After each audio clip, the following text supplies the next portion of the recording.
આપ સર્વોને હેતપૂર્વક જય માતાજી, જય શ્રી કૃષ્ણ, જય શ્રી સ્વામિનારાયણ।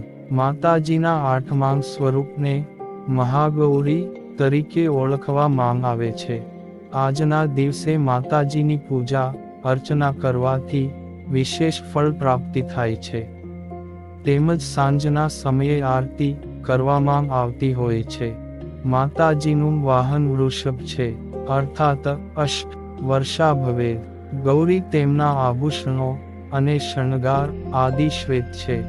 તેઓ ચતુર્ભુજ છે, ઉપરના ડાબા હાથમાં ડમરું, નીચેનો ડાબો હાથ વરમુદ્રામાં, ઉપરનો જમણો હાથ અભયમુદ્રામાં અને નીચેના જમણા હાથમાં ત્રિશૂળ શોભાયમાન છે।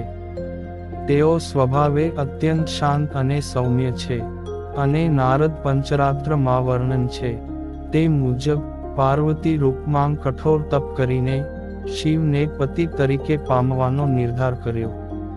તુલસીદાસજીએ તેની ચોપાઈમાં આ વાત સરસ રીતે પ્રકાશિત કરી છે।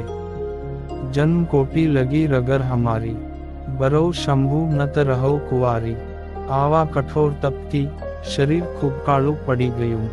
તપથી શિવજીએ પ્રસન્ન થઈને પાર્વતીના શરીરને ગંગા નદીના જળથી મર્દન કરીને ધોયું।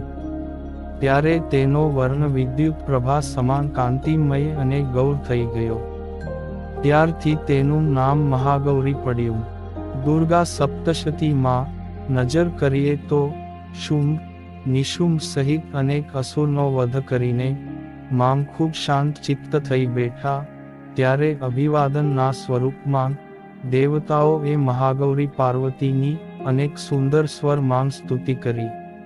એ સમયે આ મહાગૌરી રૂપના દર્શનનો અનુભવ થઈ આવે છે। આઠમા નોરતે આ મહાગૌરીની પૂજા ઉપાસના કરવાનું શાસ્ત્રમાં વિધાન છે। ઉપાસક ઉપાસના કરીને તેનું મન સોમચક્રમાં સ્થિર કરે છે। તેની ઉપાસના તુરંત ફળ આપનારી છે। તેની કૃપાથી ભક્ત મેલ રહિત થઈ ગૌર વર્ણ ધારણ કરે છે। પૂર્વ સંચિત પાપ નાશ પામે છે।